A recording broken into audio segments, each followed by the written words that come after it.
အားလုံးပဲမင်္ဂလာပါရှင်။ငကားရွှေပါစိတ်ရွှေရနာဆိုင်မှာပြန်လည်ပြီးတော့ကြိုဆိုလိုက်ပါရရှင်။ဒီနေ့မှတော့မမင်းရဲ့ချစ်ကာကာတွေအတွက်ပေါ့နော်။လုံးဝကိုမှအဟတ်အထည်လေးလည်းရှိပြီးတော့ dinner dressing လှလှလေးနဲ့ပေါ့နော်။ပွဲတက်လေးဝတ်ဖို့အတွက် 80k ကျူလီလိုအပ်နေမယ်ဆိုရင်တော့မမင်းအခုပြပေးတဲ့ live လေးတွေကိုအစအဆုံးလေးကြည့်ရှုပေးဖို့အတွက်ဖိတ်ခေါ်အပ်ပါရရှင်။အခုပေါ့နော်မမေနံပါတ်1ပြပေးမယ်အိုမီဂါကျိုးလေးရဆိုလို့ရှိရင်တော့ဒါမင်းတို့ပေါ့နော်ရေလိုက်အကျဲလေးကိုမှမင်းတို့ဒါအထက်အဟန့်လေးလည်းရှိတယ်ပေါ့နော်လုံးဝကိုမှ fashion ကျစီမယ်ပေါ့နော်ကျိုးလေးပဲဖြစ်ပါတယ်ရှင်အခုအိုမီဂါကျိုးလေးရဲ့ grading လေးကတော့ 4.30 gram လေးကိုမှကျိုးလေးရဲ့အဓိကအားသာချက်ကတော့မင်းတို့ပေါ့နော် extension တစ်လက်မထည့်ပေးထားပါတယ်ရှင်အဲ့တော့ extension အပါ18လက်မအောင်မှာဈေးနှုန်းလေးကတော့26သိန်းဝန်းကျင်နဲ့ရရှိမှာဖြစ်ပါတယ်အခုမမေနံပါတ်2ပြပေးမယ်ကျိုးလေးဆိုရင်လည်းဒါမမေတို့ပေါ့နော်ခုနကတော့ white color လေးပေါ့နော်နံပါတ်1ကတော့အခုနံပါတ်2ကတော့ gold color လေးပဲဖြစ်ပါတယ်အဲ့တော့ရေလိုင်းအကျဲလေးနဲ့ပေါ့နော်လုံးဝကိုမှဝက်လိုက်ရင်အထက်အဟန့်လေးရှိတယ်ကျိုးလေးဖြစ်တဲ့အတွက်ကြောင့်မလို့အခုကျိုးလေးရဲ့ grading လေးဆိုလဲ 4.42 gram extension အပါ18လက်မပါရှင်ဈေးနှုန်းလေးကတော့26သိန်း9000နဲ့ရရှိမှာဖြစ်ပါတယ်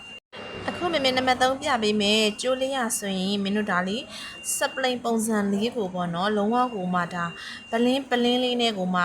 ဝတ်လိုက်တာနဲ့လေတိုင်းလေးမှလေးလုံးဝကိုမှလေးစိန်ပွင့်လေးတွေလက်တလူမျိုးကိုပေါ့နော်ကြော်ရှင်းတဲ့အလှတရားလေးကိုပိုင်ဆိုင်နိုင်မှာဖြစ်ပါတယ်ရှင်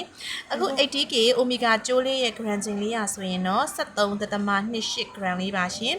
ကျိုးရှည်လေးကတော့ extension အပါ18လက်မပါရှင်ဈေးနှုန်းလေးကတော့83သိန်းဝန်းကျင်ပါရှင်အခုမမေနောက်ဆုံးပြပေးမယ်ကျိုးလေးဆိုရင်ဒါမင်းတို့gold color လေးပါเนาะအဲ့တော့ 80k မှာဆိုရင်မင်းတို့ပေါ့เนาะ original color white color gold color နှစ်ခုပေါ့เนาะ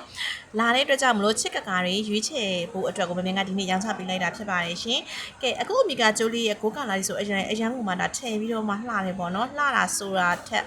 ဒီဇိုင်းဆန်းပြီးတော့မှကြော့ရှင်းမဲ့အလှတရားလေးကိုပိုင်ဆိုင်ရှင်မှာဖြစ်ပါတယ်ရှင်အခုကျိုးလေးရဲ့ grading လေးကတော့73.29 gram လေးပါရှင်ကျိုးရှည်လေးကတော့ extension အပါ18လက်မပါဈေးနှုန်းလေးကတော့83သိန်းဝန်းကျင်ပါရှင်ဒီနေ့လေးမှာတော့မမင်းရဲ့ကကာတွေရွေးချယ်စရာတွေအရန်များနေပြီလားဒီနေ့ပေါ့နော်မမင်းပြပေးရဲ့ကျိုးလေးဆိုရင်လုံးဝကိုမှတကယ်ကိုလေးပွဲတက်လေးဝတ်မယ်ဆိုလေလုံးဝကိုမှအဆင်ပြေသလို daily လေးဝတ်မယ်ဆိုလို့ရှင်လေလုံးဝကိုမှ fashion ကြကြအထာကြကြလှနေမယ်အိုမီဂါကျိုးလေးတွေပဲဖြစ်ပါတယ်ရှင်ချရတဲ့မမင်းရဲ့ကကာတွေကို 80k ဒီဇိုင်းဆန်းလေးတွေကိုပေါ့နော်ဆိုင်ရောက်လာစရာမလိုပဲအသေးစိတ်ကြည့်ရှုနိုင်ဖို့တနေ့စီဗီဒီယိုလေးရင်တင်ဆက်ပေးနေတာဖြစ်လို့မမင်းတို့ရဲ့ page လေးကို like and follow လေးလုပ်ထားဖို့လည်းမမိပါနဲ့ရှင်မမင်းရဲ့ live လေးကိုအခုလိုမျိုးအစအဆုံးကြည့်ရှုပေးတဲ့အတွက်ကျေးဇူးအများကြီးတင်ပါတယ်ရှင်